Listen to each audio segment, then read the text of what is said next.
భారీ ఖండిస్తాను.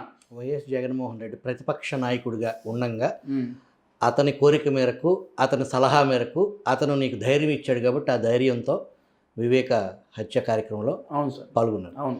ఆ తర్వాత జైలుకి వెళ్ళటం, అప్రూవర్గా మారటం, ఇప్పుడు నువ్వు ఎదుర్కొనేది ఒక ముఖ్యమంత్రిని, టోటల్ ఒక యంత్రాంగాన్ని, వ్యవస్థ, జైళ్ళు, అవును సార్. ఆఖరికి కోర్టుల్లో కూడా ఏం జరుగుతుందో చూస్తున్నాం. ఈ జాప్యం వ్యవహారం, పొలిటికల్ వ్యవస్థలు కూడా ఏ రకంగా విధ్వంసం. అసలు ఈ ధైర్యం ఏంటి నీకు? ఈ ఇంటికి అవతల పక్కన జగన్మోహన్ రెడ్డి ఇల్లు, రోడ్డుకి అవతల, యువతలు నువ్వు ఇక్కడ కూర్చున్నావు ఎదురుగా. రేపు ఆ నామినేషన్ వేయడానికి ఆయన వస్తున్నాడు. నీ కటౌట్స్, నీ హోర్డింగ్స్ నీ ఇంటి మీదగానే ఆయన వెళ్ళాలి. ఎల్లిపేటలో దిగ్గానే ఆయన ఇంటికి రావాలంటే నిన్ను దాటుకుంటూ వెళ్ళాలి. నీ ధైర్యం ఏంటి అసలు? సార్, మనిషికి ధైర్యం ఉండాలంటే ముందు గుండె బలంగా ఉండాలి. మనిషికి ధైర్యం కావాలంటే ఫస్ట్ గుండె బలమైనది ఉండాలి. ఒకటి ఏంటంటే, నాతో ఒకప్పుడు తప్పు చేయించి ఇప్పుడు నేను అప్రూవర్గా మారితే సహించుకోకుండా దాన్ని తిప్పికొట్టేటట్టుగా నా మీద ఈ పొద్దు అక్రమ కేసులు పెట్టడం జరిగింది, అక్రమంగా నన్ను ఇరికించడం జరిగింది, జైల్లో కూడా పోయి వచ్చిన సన్నివేశాలు చాలా ఉన్నాయి. ఈ పొద్దు జగన్మోహన్ రెడ్డి అనే వాని ముందర ఎందుకు బతకాలా అని అనుకుంటున్నానంటే, ఒకప్పుడు మీ దగ్గర పనిచేసి, ఒకప్పుడు మీరు చెప్పిన పని చేసి, మీరు చెప్పిన హత్య కావచ్చు, ఇంకోటి కావచ్చు, ఆ పనులు చేసి ఈ పొద్దు అప్రూవర్గా మారి ఈ పొద్దు పులివెందుల్లోనే నీ ఇంటి పక్కలో నివసిస్తున్నా అంటే దానికి దమ్ము అనేది ఎవరో పెడితే కాదు సార్. అది మన గుండె దమ్ము ఉండాలా. 100 మంది 100 రకాలుగా చెప్పొచ్చు వెనకలు ఉండి, కానీ మన గుండె బలం అనేది ఉండాలి.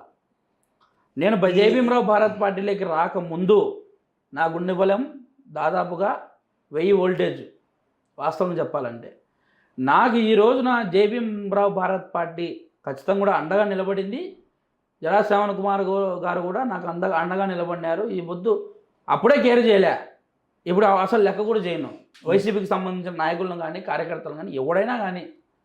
ఎందుకంటే ప్రజలను మోసం చేసే వ్యక్తులు వాళ్ళు, ప్రజలను ముప్పు తిప్పలు పెట్టే వ్యక్తులు వాళ్ళు. ప్రజలను మంచి చేస్తామని చెప్పి నమ్మించి ఓట్లు వేయించుకొని ఈ పొద్దు ఇన్ని హత్య రాజకీయాలు కూడా వాళ్ళ మీద రుద్ది, వీళ్ళ మీద రుద్ది లేనిపోని సృష్టించాలంటే దానికి కారణం వైసీపీనే. ఈ పొద్దు ఒక తప్పు చేసిన ఆవిడకు ముందర నేను అప్రూవర్గా మారినా సార్, నిజాయితీగా. ఈ పొద్దు నువ్వు ఎన్ని కోట్లు ఇస్తానే కూడా నేను కాంప్రమైజ్ కాలే. ఈ పొద్దు నీ ముందర నేను నిజాయితీగా బతకూడదు అనేది కాన్సెప్ట్ ఏమటుకు కరెక్ట్ అంటారు మీరు? ఈ దస్తగిరి గుండె ధైర్యాన్ని ముందుగా గుర్తించింది ఎర్ర గంగిరెడ్డి అనుకోవచ్చా? 100%. ఒకటి ఫిక్స్ అయితే ఖచ్చితంగా దానికి కట్టుబడతాడు దస్తగిరి అనేది ఎర్ర గంగిరెడ్డి ఖచ్చితంగా స్పష్టంగా చూసినాడు. వివేకానంద రెడ్డి దగ్గర పనిచేసేటప్పుడు దస్తగిరి అనేవాడు ఏం చేయాలనుకుంటే ఏం చేస్తాడనేది ఖచ్చితంగా ఎర్ర గంగిరెడ్డి గుర్తించినాడు. అప్పుడు నేను అప్రూవర్గా మారకముందు నేను అప్రూవర్గా మారుతాను అని ఫిక్స్ అయినా అని చెప్పినప్పటికి కూడా ఎర్ర గంగిరెడ్డికి ఫస్ట్ నేను చెప్పింది. ఏమన్నాడు? నువ్వు కావద్దన్నాడు. నువ్వు కావద్దు, నీకు డబ్బు ఎంత కావాలా నువ్వు చెప్పు నాయనా, నువ్వు అసలు మారొద్దు, నీకు ఇబ్బంది పడతాం, అందరం జైల్లోకి పోతాం, అందరు చెప్పకూడదు తినాలా, నీకు తెలుదు, అందరం జగన్ కూడా పోతాడు జైలుకు, నీకు తెలుదు, భారతి కూడా పోతాడు జైలుకు, నీకు తెలుదు, నువ్వు ఓరుకుండు, నీకు తెలియదు. భారతి జగన్మోహన్ రెడ్డి ఖచ్చితంగా ఉన్నట్టేనా ఈ హత్యలో? సార్, ఒక చిన్న విషయం సార్, జగన్మోహన్ రెడ్డి భారతి లేరని అనుకుందాం, కానీ జగన్మోహన్ రెడ్డి భారతి లేరనే విషయాన్ని ఖచ్చితంగా కూడా మనం ఈ పొద్దు పరిగణలోకి తీసుకుందాం. కానీ లేనప్పుడు వివేకానంద రెడ్డి గారి కేసు ఎందుకు స్పీడ్ జరగలే? ఒకటి, వివేకానంద రెడ్డి గారి కేసు సాక్ష్యాధారాలను ఎందుకు చెరిపేసినారు? 2, మూడో పాయింట్ ఏంటంటే వివేకానంద రెడ్డి గారి కేసు కడపలో విచారణ జరిగేటప్పుడు సిబిఐ డ్రైవర్ని ఎందుకు బెదిరించినారు? 3, 4 పాయింట్ ఏంటంటే తెలంగాణకు బదిలీ అయ్యేటప్పుడు నాయనా నేను ఒక ముఖ్యమంత్రి నీడు ఉండా, మా చిన్నానేరా ఆయన చనిపోయినది, నేను చేస్తారా టేకప్, నేను ఒక పిటిషన్ చేసుకుంటా, దానికి మీరు అవకాశం ఇవ్వండి, నేను ప్రూవ్ చేస్తా అని చెప్పి జగన్మోహన్ రెడ్డి ఎందుకు చెప్పలేకపోయినాడు? సిబిఐ ఎస్పీ మీద కేసు పెట్టారు. సిబిఐ అదే సార్, ఇప్పుడు విచారణ చేసే వాళ్ళు నిందితులే వాళ్ళ దృష్టిలో. జగన్ రెడ్డి దృష్టిలో జగన్ రెడ్డి అనేది క్రిమినల్ మైండ్, భారతి అనేది క్రిమినల్ మైండ్, వాళ్ళనేది క్రిమినల్ మైండ్సే వాళ్ళ అందరి. వాళ్ళు క్రిమినల్ మైండ్స్ కాకుండా వాళ్ళ కింద ఉండే వాళ్ళందరినీ క్రిమినల్ మైండ్గా మార్చుతున్నారు. ఇప్పుడు నన్ను క్రిమినల్లోకి నేను పోవాలని వివేకానంద రెడ్డి గారిని చంపక ముందు కనీసం నా మీద కుక్కను చంపిన కేసు కూడా లేదు. ఇప్పుడు నన్ను ప్రోత్సహించిన ఎవరు? జగన్మోహన్ రెడ్డి. నాలాంటి యువకులను ఎంతమందిని ప్రోత్సహించాడు? ఎంతమందితో ఏం చేయించుంటాడు? ప్రతి ఒక్కరు ఆలోచన చేయాలా ఈ విషయం. ఎంతమందిని ఏం చేసింటాడు, ఎంతమంది రోడ్డును వీకింటాడు, ఎంతమందిని చంపించింటాడు, ఎంతమంది ల్యాండ్ కబ్జాలు చేయించాడు, ఎంతమంది ఇసుక మాఫియాలు చేయించుంటాడు, ఏం చేయించుంటాడు. ఈ పొద్దు సార్ మా కడప జిల్లాలో కడపలో సీఏని కొడితే దిక్కులేదు. ఈ పొద్దు పొద్దుటూరు ఎస్ఐ గారిని ఒక అక్రమ రవాణా ఇసుక మాఫియాలో వాళ్ళు కొడితే దిక్కులేదు. ఈ పొద్దు ఎందుకు దిక్కులేదంటే ఈ పొద్దు జగన్మోహన్ రెడ్డి ఉన్నాడు కాబట్టే. మా ఆయన ఉన్నాడురా జగన్ అని నేను కొడతా, నాకు జగన్మోహన్ రెడ్డి అన్న ఉంటాడు, లేదంటే వాడి కింద పనిచేసే ఎమ్మెల్యేనో ఎంపీనో ఎవడో అన్న ఉంటాడు. ఈ పొద్దు నిలబడినారంటే కొడతా, పోలీసులనే కొడతానంటే ఈ పొద్దు ఎవరిని చూసుకొని అండ కొడతారు? బలాన్ని చూసుకునే కదా సార్ ఎవడైనా పోయేది. ఒక సామాన్యుడు పొమ్మని చెప్పండి ఒక కానిస్టేబుల్ మీదకి ఎందుకు పోతారు? భయం ఉండదా? పోలీసు వాళ్ళంటే భయం ఉండదా? ఇవన్నీ కూడా ఆలోచన చేయాలా సార్. ఈ పొద్దు ఓట్లు అడుగుతున్నాడు, చేతులిట పెట్టుకుంటా మళ్ళీ చెంపలు రుద్దుకుంటా వస్తున్నాడు జగన్మోహన్ రెడ్డి.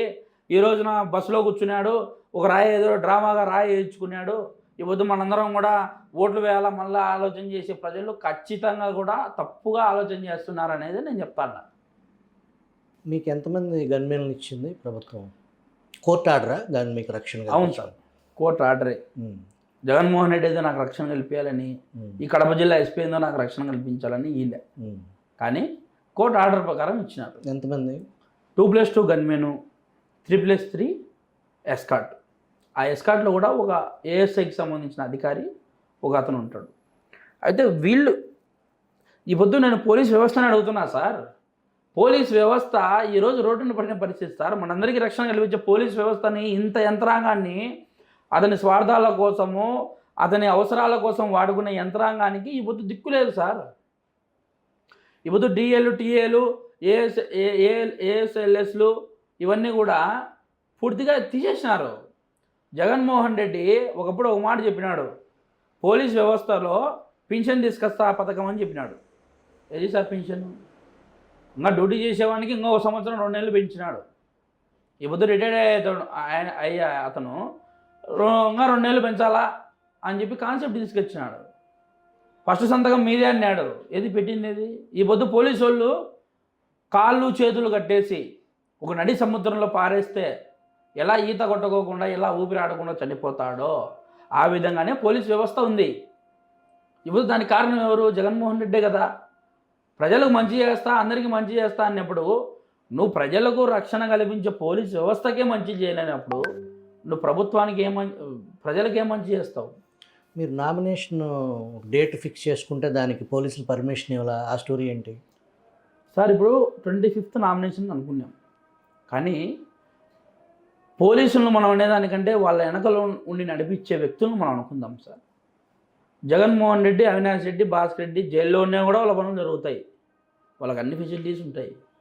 అవినాష్ రెడ్డి, భాస్కర్ రెడ్డి, శివశంకర్ రెడ్డి, జగన్మోహన్ రెడ్డి వీళ్ళందరూ కూడా 25వ తారీఖు నామినేషన్ వేయకూడదని పోలీస్ డిపార్ట్మెంట్కి చెప్పినట్టుంది పరిస్థితి. ఎందుకని?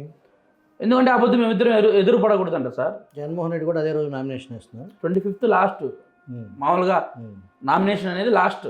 ఓకే, ఆ రోజు నేను కూడా వేయకూడదంట నామినేషన్. ఎందుకు వేయకూడదంటే మీ ఇద్దరు ఎదురు పడకూడదంటానే. ఏమైంది?